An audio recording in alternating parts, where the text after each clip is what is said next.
Kurang dari 24 jam, tim Raja Wali Resmob Polres Kendal berhasil meringkus Hardi, pembunuh Saifullah penjaga penggilingan batu di proyek mixing plant Desa Wonorejo.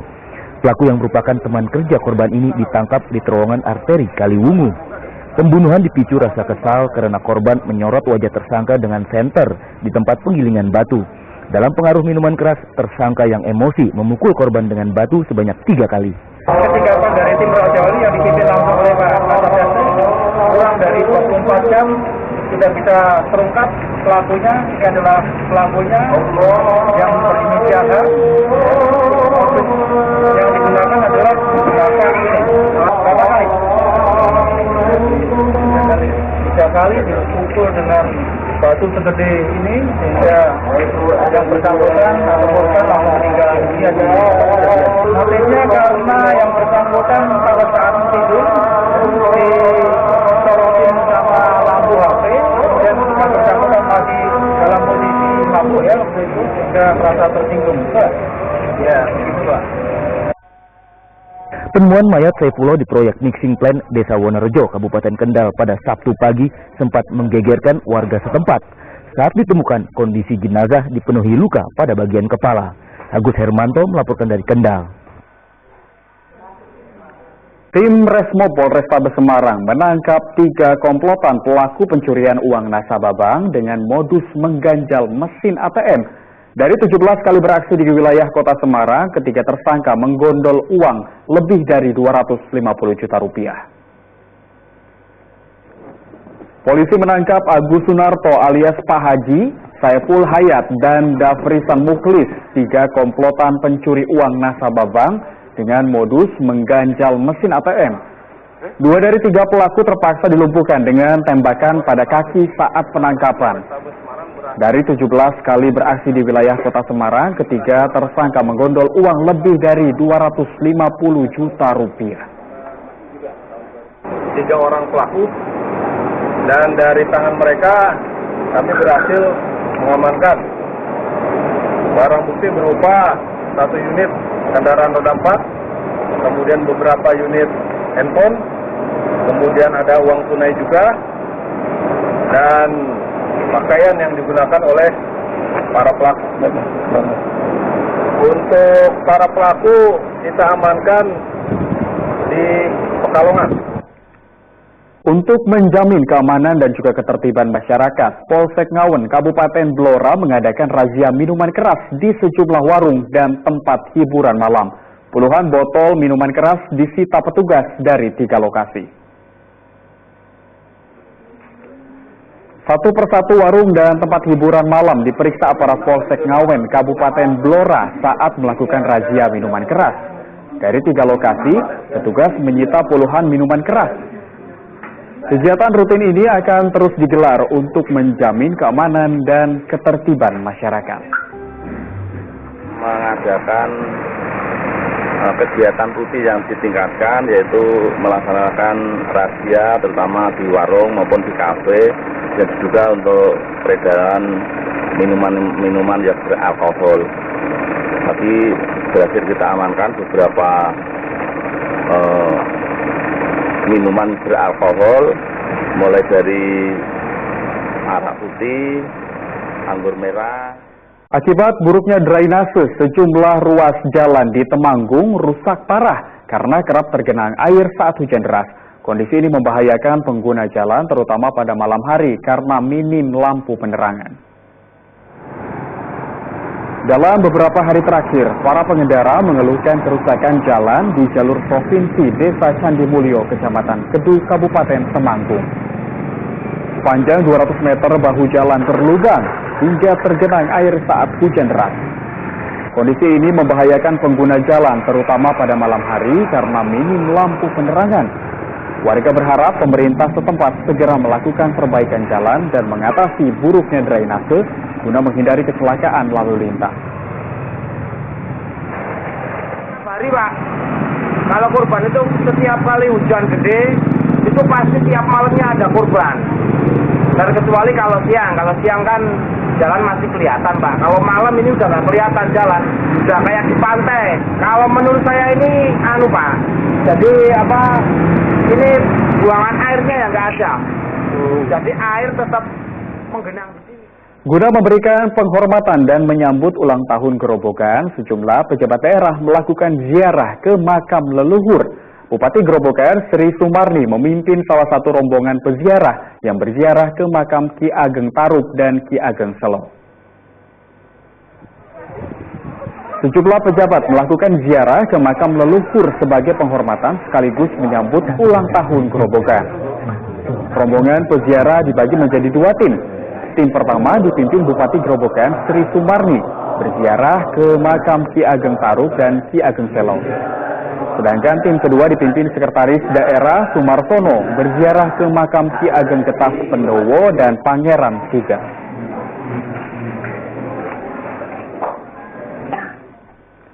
Doa bersama masyarakat Kecamatan Bagelen, Kabupaten Purworejo berlangsung di petilasan Sunan Geseng, salah seorang penyebar agama Islam di Purworejo.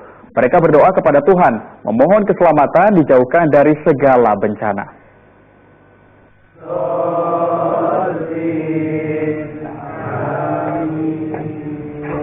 Masyarakat Kecamatan Bagelen, Kabupaten Purworejo melakukan doa bersama di petilasan Sunan Geseng, salah seorang penyebar agama Islam di Purworejo. Mereka sebelumnya berjalan kaki menaiki bukit sejauh 1 km dari pendopo pintu masuk. Salah satu doa yang dipanjatkan kepada Tuhan, mohon dijauhkan dari segala bencana.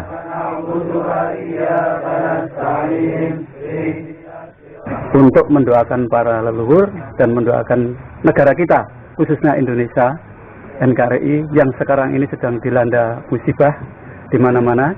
Mudah-mudahan dengan kita tekad bersama-sama untuk berdoa ini, mudah-mudahan Allah telah memberikan jalan yang terbaik khususnya untuk rakyat Indonesia.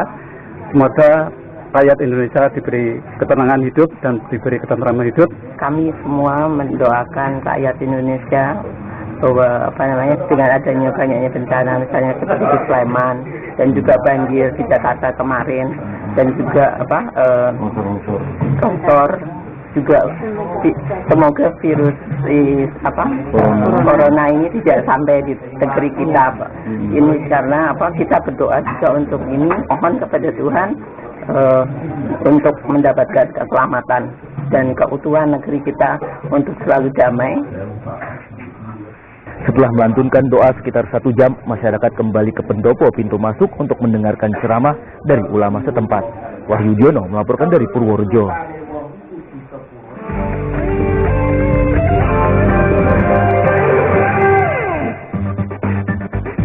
Kembali kami sampaikan berita Semarang Utama hari ini. Polisi meringkus pelaku pembunuhan penjaga penggilingan batu di Desa Wonorejo, Kabupaten Kendal. Akibat buruknya drainase, sejumlah ruas jalan di Temanggung rusak parah karena kerap tergenang air saat hujan deras.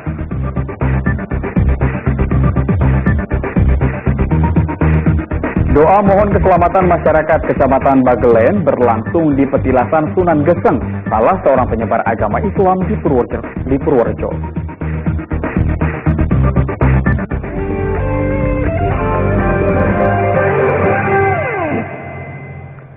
Seorang siswi SMA 1 Beringin, Kabupaten Semarang berhasil mengolah pelepah pisang menjadi makanan ringan bernilai ekonomis.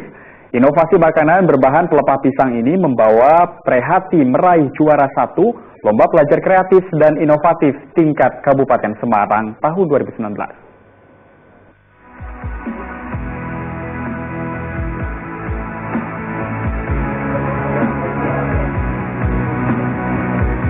Bagi sebagian orang, mungkin pelepah pisang hanya menjadi sampah tidak berguna. Namun, tidak bagi Prehati, asal desa Gogo Dalem, Kecamatan Beringin, Kabupaten Semarang. Siswi SMA 1 Beringin ini berhasil mengolah makanan ringan dari pelepah pisang hingga memiliki nilai ekonomis. Inovasi makanan berbahan pelepah pisang ini membawa Prehati juara 1 Lomba Pelajar Kreatif dan Inovatif tingkat Kabupaten Semarang pada tahun 2019 dengan nama Sarbok atau sarang debok alias pelepah pisang. Saya melihat pohon pisang di desa saya yang tidak dimanfaatkan, sehingga saya berpikir untuk mengolah pelepah pisang menjadi keripik. Untuk membuat Starbuck dipilih pohon pisang kepok yang lebih enak serta mengandung banyak serat. Saat ini ada 3 rasa Starbuck, yaitu balado, karamel, dan jagung bakar. Starbuck dijual Rp9.000 untuk 80 gram dan Rp12.000 ukuran 100 gram. Berkat penemuan Starbuck, SMA 1 Beringin menjadi sekolah kewirausahaan sekaligus sekolah adiwiyata nasional karena mampu meningkatkan pendapatan warga Gogo Dalem. Yulianto melaporkan dari Kabupaten Semarang. Tidak ada salahnya Anda mampir sejenak menikmati manisnya jambu kristal organik tanpa biji jika melintasi Jalan Dendeles, Desa Munggang Sari, Kabupaten Purworejo. Para pengunjung dapat memetik sendiri jambu yang diinginkan.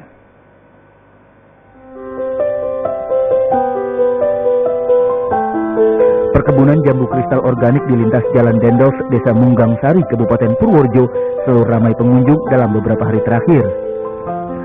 Mayoritas pengunjung ingin melepas lelah sembari menikmati manisnya jambu kristal organik tanpa biji. Para pengunjung dapat memetik sendiri jambu yang diinginkan. Ini jambu jenis apa ini, Pak? Ini jambu kristal, Mas. Jambu kristal yang tidak ada bijinya. Jadi jambunya ada bijinya sedikit sekali persentasenya. Setiap harinya banyak, Pak, orang yang berkunjung di sini, Pak? Ya, sudah mulai banyak yang berkunjung, bisa langsung metik sendiri, bisa milih-milih sendiri, bisa sambil selfie-selfie juga di sini, bebas. Karena lokasinya strategis atau gimana, Pak? Ya, kebetulan lokasi kebun jambu kita itu sangat strategis. Kita dekat sekali dengan Jalan Dendeles, Jalan Jogja Petanahan. Itu jalan lintas yang sangat mudah diakses dan tingkat keamanannya juga lumayan bagus, lumayan aman di tempat kita. Wisata petik jambu ini seperti apa, Mbak? Enak sih, adem. Terus kita bisa metik sendiri, milih sendiri mana yang kita suka.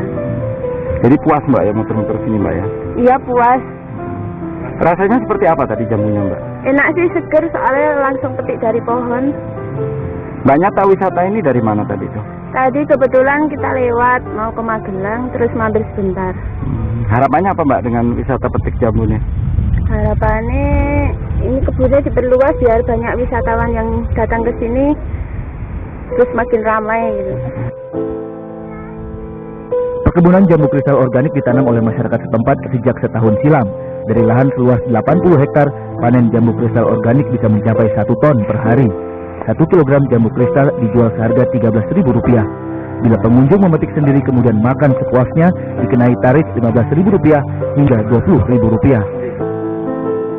Wahyu Jono melaporkan dari Purworejo.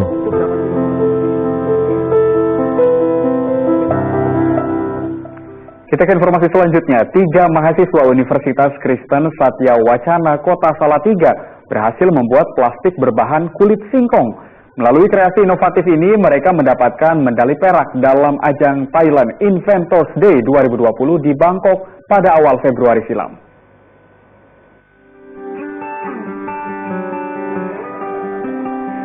Inilah aneka contoh lembaran plastik kulit singkong yang dibuat 3 mahasiswa Universitas Kristen Satya Wacana Kota Salatiga, IGD Kesha Aditya, Sultan Arkana, dan Tambayun Pulung Manekung.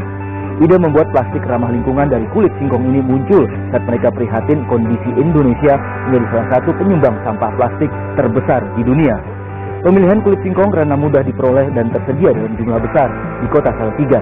Untuk pembuatan bioplastik bernama Cassava Peel ini, 3 mahasiswa tidak memerlukan peralatan canggih karena dibuat secara manual di kampus. Ambil kulit singkong, setelah itu kita keringkan, kita grinder, terus kemudian jadi tepung seperti ini. Itu kemudian kita tambah dengan karboksilat dan kemudian monomer, kita proses namanya grafting. Setelah grafting itu kita keringkan lagi. Nah, ini hasilnya. Nah, hasil inilah yang kemudian nanti kita cetak menjadi bioplastik. Itu untuk proses pencetakan itu dengan menggunakan air, terus kemudian dipanaskan. Sudah.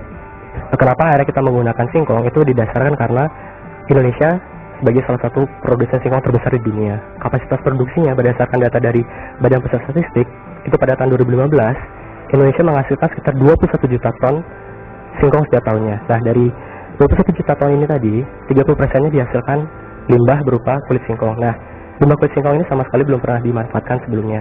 Akhirnya kita memiliki inisiatif untuk gimana sih, kenapa kok kita coba ubah aja kulit singkong ini menjadi sesuatu yang lebih bermanfaat. Dan ternyata setelah kita melakukan studi literatur, kulit singkong ini bisa dimanfaatkan sebagai bioplastik gitu.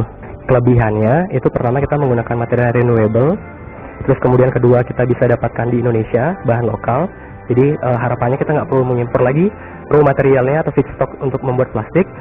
Kemarin kita menguji selama 1 bulan, itu sudah mulai terdegradasi 3/4-nya ya, 3/4-nya sudah mulai terdegradasi, dan harapannya di 2 bulan itu sudah benar-benar full. Inovasi yang kita kembangkan ini sebenarnya bersifat pada hilirisasi inovasi ya, yang kita harapkan bisa nantinya diproduksi secara massal dengan mitra industri yang nantinya bisa memenuhi dari kebutuhan penggunaan bioplastik ini untuk menggantikan sampah atau menggantikan plastik secara konvensional, sehingga tujuan utama kami adalah bagaimana bisa berkontribusi terhadap perbaikan dari sisi environment atau lingkungan, sehingga Indonesia khususnya bisa menjadi negara yang juga berkontribusi terhadap perbaikan lingkungan itu sendiri.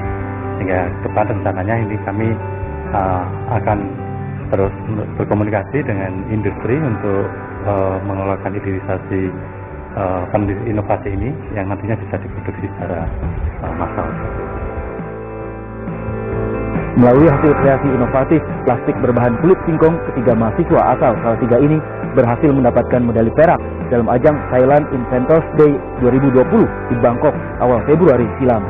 Harapan mendatang ada pelaku industri yang mau menggandeng untuk mengembangkan produk mereka sehingga manfaatnya bisa dirasakan oleh masyarakat sekaligus mengurangi sampah plastik. Yulianto melaporkan dari Salatiga.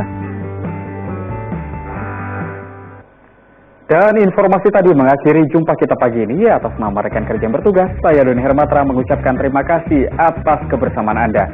Selamat pagi, selamat beraktivitas, dan sampai jumpa.